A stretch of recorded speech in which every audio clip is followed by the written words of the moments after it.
శుక్లాంబరధరం విష్ణుం శశివర్ణం చతుర్భుజం ప్రసన్నవదనం ధ్యాయేత్ సర్వవిఘ్నోపశాంతయే.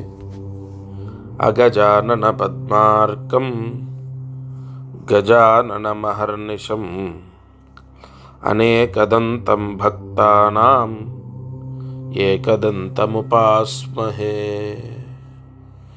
వ్యాసాయ విష్ణురూపాయ వ్యాసరూపాయ విష్ణవే నమో వై బ్రహ్మనిధయే వాసిష్ఠాయ నమో నమః.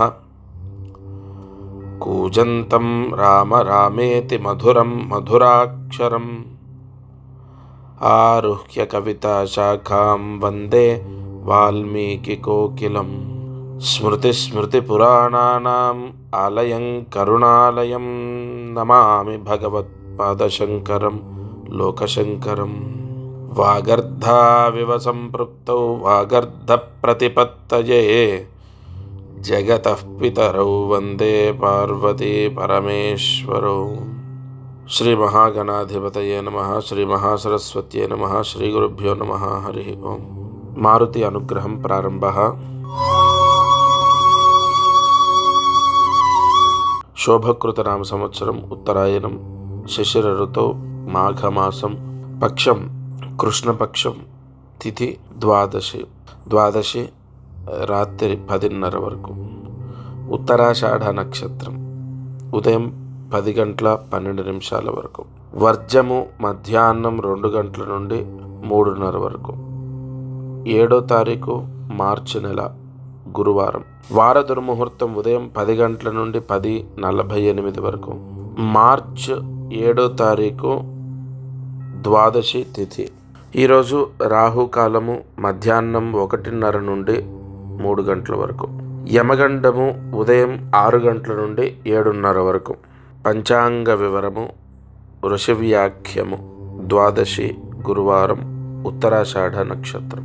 బ్రహ్మాండంలో మనకు తెలియని రహస్యాలు ఎన్నో. వరాలు పొందాలి, అదృష్టవంతులం అవ్వాలి అంటే ఖచ్చితంగా మనలో కామ క్రోధ మదవాత్సల్యాలని త్యజించే శక్తి రావాలి.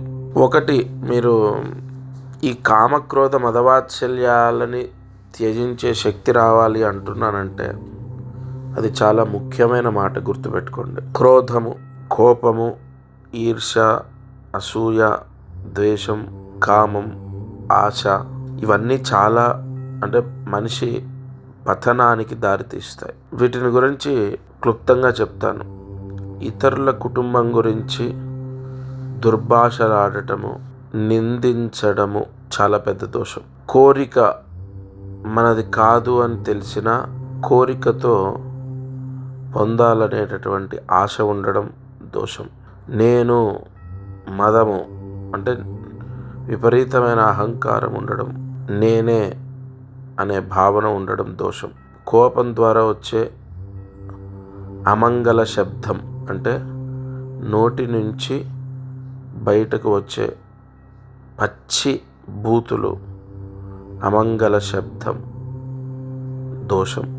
అసలు ఎక్కడెక్కడ మీరు ఉంటున్నారో, ఏం చేస్తున్నారో, ఎన్ని వందల వేల కిలోమీటర్ల అవతల ఉన్నారో నా వాక్కు మీ చెవున పడుతుంది ఎంత గొప్పదో చూడండి. ఈ మాటని మనము ఎక్కడ పడితే అక్కడ, ఎలా పడితే అలా వాడుతున్నాం. అసలు అన్నిటికీ అనర్థాలను తెచ్చిపెట్టేది మాటే.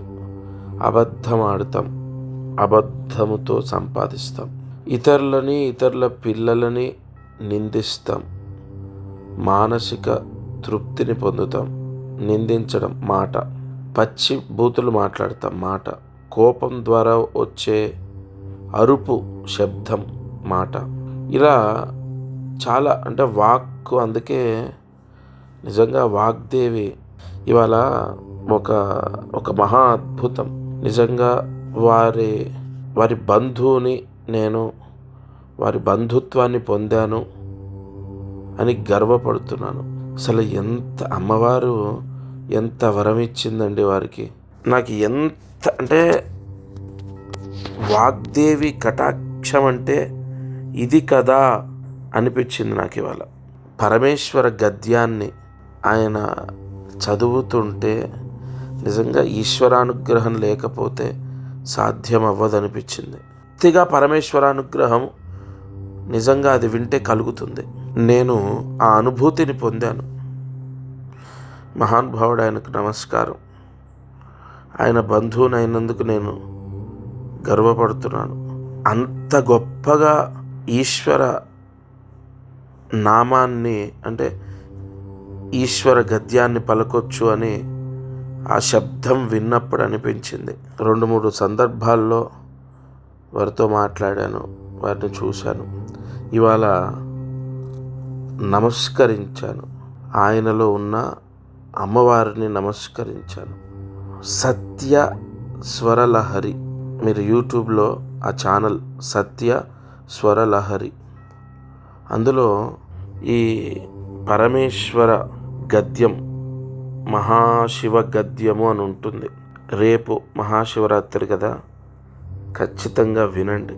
అసలు ఎప్పుడో జనవరి 27వ తారీఖు నాకు ఆ మెసేజ్ వచ్చింది వినమని. ఇన్ని రోజుల కంటే నా పరిస్థితి మీ అందరికీ తెలుసు కదా, ఎంతో హడావిడి జీవితం, చాలా కొంచెం బిజీగా ఉండడం వల్ల ఈరోజు నేను చూశాను, దాన్ని విన్నాను. అబ్బా పరమేశ్వర, నా ద్వారా నా వాళ్లకు చెప్పించడానికి మహాశివరాత్రి రోజు ఒక మహా అద్భుతమైన ఈ ఆశీర్వచనం మీ అందరికీ కలగాలి. ఆ గద్యం వినడం ద్వారా మీరు పునీతులు అవ్వాలి. నేను మామూలుగా ఈ ఋషి వ్యాఖ్యం చెప్పుకుంటూ ఇక్కడికి వచ్చేసాను. సరే, ముందు ఇది కంప్లీట్ చేస్తాను. ఖచ్చితంగా మీరు మహాశివ గద్యాన్ని సత్య స్వరలహరి ఈ యూట్యూబ్ ఛానల్లో తప్పకుండా వినండి. సరే, ఈ ఋషి వ్యాఖ్యం ఏంటంటే, ఈ కామక్రోధ మదవాత్సల్యాలని త్యజించడానికి ప్రత్యేకంగా పరిహారాలు, ప్రాయశ్చిత్తాలు ఉండవు. మన అంతరాత్మ ఖచ్చితంగా ఆ జ్ఞానాన్ని పొందాలి. ఇవాళ ఈ గురువారం రోజున్న ముహూర్తంలో ఋషి వ్యాఖ్యంలో మనకు చెప్పబడింది, మనుష్యుడికి ఆస్తిపాస్తుల కన్నా అన్నిటికన్నా అత్యంత అంటే బాగా కావాల్సింది, తెలుసుకోవాల్సింది, సంపాదించవలసింది జ్ఞానం. తెలుసుకోవాల్సింది ఎన్నో ఉన్నాయి, కావాల్సింది కామక్రోధ మదవాత్సల్యాలని త్యజించడం. ఇది వాళ్ళ పంచాంగం. దత్తార్పణమస్తు. ఈరోజు దీపారాధన యోగం. ముందుగా అందరికీ కూడా శివరాత్రి దగ్గరకు వచ్చింది. ఎవరికైనా పోస్ట్ వస్తే ఆ పోస్ట్ ఏం చేయాలి, కంగారు పడకండి. ఇవాళ నుంచి రోజు చెప్తాను. ఆ పోస్ట్ రాగానే వెంటనే ఫస్ట్ ఆ సీల్ తీసి అందులో ఉన్న విభూది ఒక డబ్బాలో పోసుకోండి.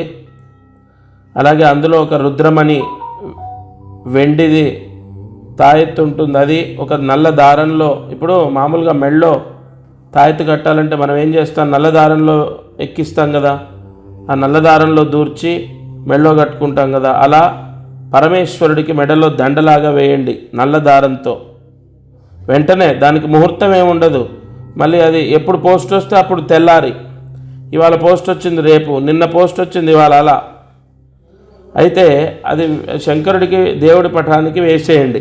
కానీ ఇక్కడ ఒక విషయం ఏంటంటే, దానికి పూజ చేయటానికి ముహూర్తం శివరాత్రి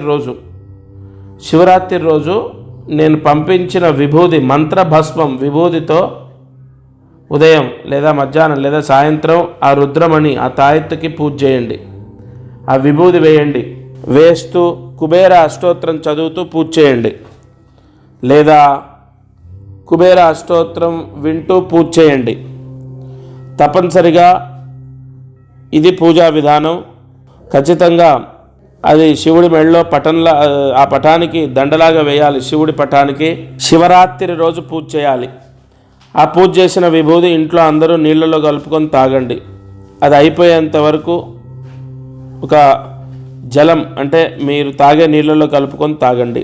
ఈ పరిహారము చాలా చాలా చాలా ముక్తి యోగాన్ని, లక్ష్మీ యోగాన్ని ప్రసాదిస్తుంది ఆ ఇంట్లో వాళ్ళకు. ఆ శివరాత్రి రోజు ఒకవేళ పూజ చేయడం కుదరని ఎడల, అంటే మనకు మహాశివరాత్రి 8వ తారీఖు పూజ చేయడం కుదరకపోతే ఇంకొక ముహూర్తం ఆల్టర్నేట్ అనేది చూస్తాం ఎప్పుడు, ఎందుకంటే ఒకళ్ళు ఇద్దరు చేసేది కాదు.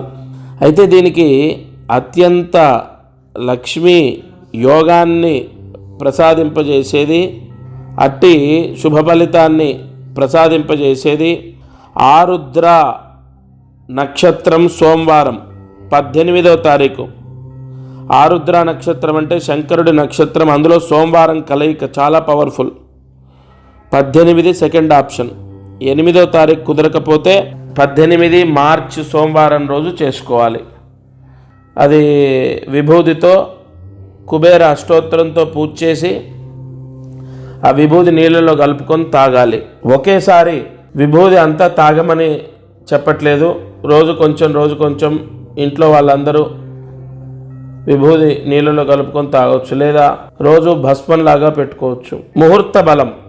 ఈరోజు దీపారాధన ఇవాళ సాయంత్రం 5:30 నుంచి 6 గంటల మధ్యలో ఆవు నెయ్యితో 3 ఒత్తులు ఒక ఒత్తిగా చేసి మీ పూజా మందిరంలో దీపాన్ని వెలిగించి ఆ దీపపు కాంతిలో మీ ఇంటి దైవాన్ని దర్శించండి.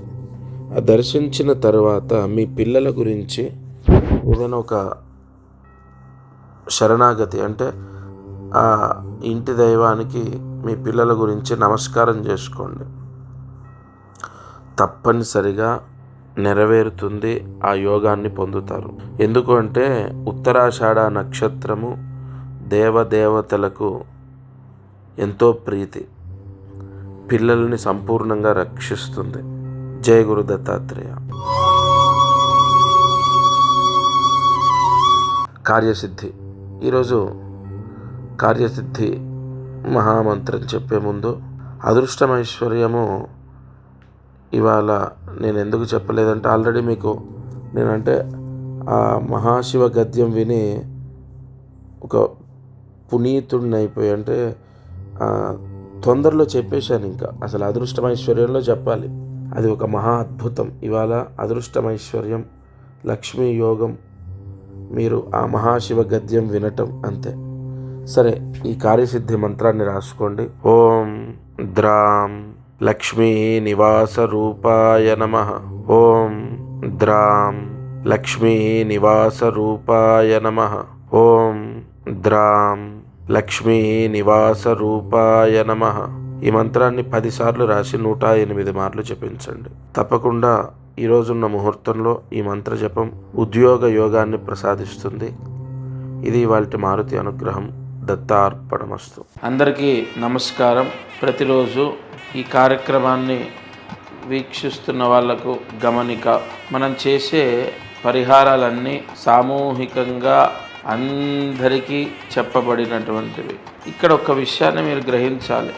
మానవ జన్మ, నేను కానీ మీరు కానీ ఎవరు జన్మనెత్తినా ఒక కర్మదోషంతోనే పుడతాం. ఆ కర్మదోషము విముక్తయ్యి మనకు అనేక కష్టాలు పోవాలంటే జాతకమే దానికి బలమైన ఆధారం.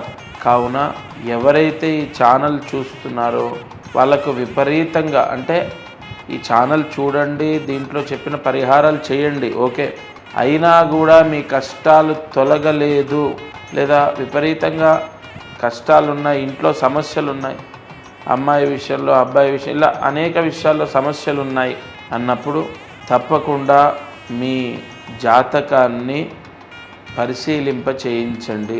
ఈ భూమండలం పైన జన్మించిన ప్రతి ఒక్కరూ వారి జాతకాన్ని చూయిస్తారు చాలా వరకు, అంటే ఇక నమ్మకాలు లేని వాళ్ళు తప్ప. జాతకం చూస్తే అనేక విషయాలు మనకు తెలుస్తాయి. మీరు కింద కనపడుతున్న నెంబర్కి కాల్ చేసి మీ జాతక వివరాలు ఇవ్వండి.